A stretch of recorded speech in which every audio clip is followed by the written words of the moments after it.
যখন আমরা গাউন লিখি তখন লিখছি GOWN, কিন্তু যখন সাউন্ড লিখছি তখন লিখি SOUND। দুইটা শব্দতেই একটা সাউন্ড কিন্তু কমন, আও, মাঝখানের সাউন্ডটা, কিন্তু একটা শব্দতে আমরা ইউজ করছি OW, আরেকটা শব্দতে ইউজ করছি OU এই সাউন্ডটাকে রিপ্রেজেন্ট করার জন্য। এখন কোন সময় OW লিখবো, কোন সময় OU লিখবো, এটা নিয়ে কিন্তু আমাদের কনফিউশন রয়েই যায়। আজকের এই ভিডিওতে আমি আপনাদের একটা সিম্পল রুল দিয়ে এই কনফিউশনটা দূর করে দিব। Hello and welcome to Cynthia's Language World. I hope you all are well and healthy. OU এবং OW দুটাই একটা পার্টিকুলার সাউন্ডকে রিপ্রেজেন্ট করে, সেটা হলো আও। OU এবং OW এদেরকে বলা হয় ভাওয়েল টিম বা ভাওয়েল ডায়াগ্রাফ, এবং এরা যে সাউন্ডটাকে রিপ্রেজেন্ট করে এটা এটার ফোনেটিক সিম্বল, এটাকে বলা হয় ভাওয়েল ডিপথং।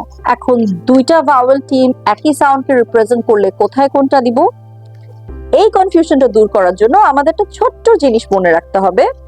OW এই ভাওয়েল টিমটা সবসময় শব্দের শেষে আসে, তার মানে শব্দের শেষে যদি আপনাদের কখনো আও সাউন্ডটা আসে তখন আমরা সেখানে OW লিখবো।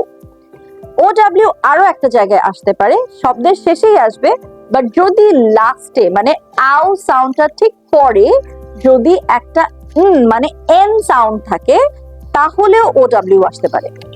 এছাড়া যদি শব্দের মাঝখানে আও সাউন্ডটা পান বা আওর পরে একটা এন আছে, এন এর পরে আরেকটা লেটার আছে, তাহলে আমরা সেখানে সাধারণত OU দিয়ে থাকি।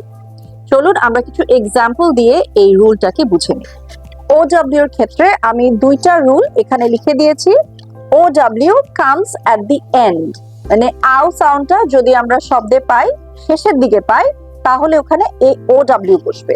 যেরকম COW cow, BOW bow, BROW brow, NOW now। আর OW লাস্টে থাকছে কিন্তু তারপরে একটা এন আছে, তখনও আমরা কিন্তু OW দিচ্ছি। যেরকম ড্রাউন, এখানে আও তারপরে একটা এন সাউন্ড আছে, তাহলে সেখানে হচ্ছে OW। গাউন এন সাউন্ড আছে, OW। Clown, frown. OU এর ক্ষেত্রে আমাদের যে জিনিসটা মনে রাখতে হবে, OU comes in the middle of a word. OU comes before any letter but N, এবং OU comes before N plus another letter. So আমরা কিছু এক্সাম্পলস দেখি। যেরকম আমি যদি সেকেন্ডটা দেখি, OU comes before any letter but N, এই যে ক্লাউড, এটাও এখানে OU মানে আও, আওটা লাস্টের দিকে আছে বাট N নেই, তার জন্য এখানে OW বসেনি, OU বসেছে, ক্লাউড। সেম উইথ স্টাউট, এখানে এটা লাস্টের দিকে আছে বাট এন নেই, টি আছে, তার জন্য এখানে OU বসেছে, স্টাউট। সাউন্ড, এটা আমাদের থার্ড যে রুলটা আছে, OU comes before N plus another letter, এখানে N এর পরে D আছে, তার জন্য OU বসেছে আও এর জায়গায়, OW বসেনি। সাউন্ড, ফাউন্ড, অ্যারাউন্ড, এই তিনটা এই লেটার এই রুলটার সাথে যাচ্ছে। এবং ফার্স্ট যে রুলটা আছে, OU comes in the middle, এই যে আমরা একটা সাউন্ড দেখছি ট্রাউজার, ট্রাউজার, এখানে OU-টা মিডলে আছে, তার মানে আও সাউন্ডটা মিডলে আছে, আমরা এই কারণে এখানে OW না দিয়ে OU দিয়েছি।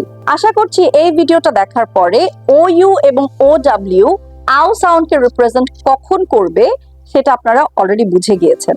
এই ধরনের ইনফরমেটিভ এবং ইন্টারেস্টিং যদি আরো ভিডিওস আপনারা চান, তাহলে প্লিজ আমার এই চ্যানেলটাকে সাবস্ক্রাইব করে একটা লাইক বাটন প্রেস করে আমার সাথেই থাকুন। আমি আবার আপনাদের মাঝে ফিরবো নতুন নতুন ভিডিওস নিয়ে। ততক্ষণের জন্য আল্লাহ হাফেজ।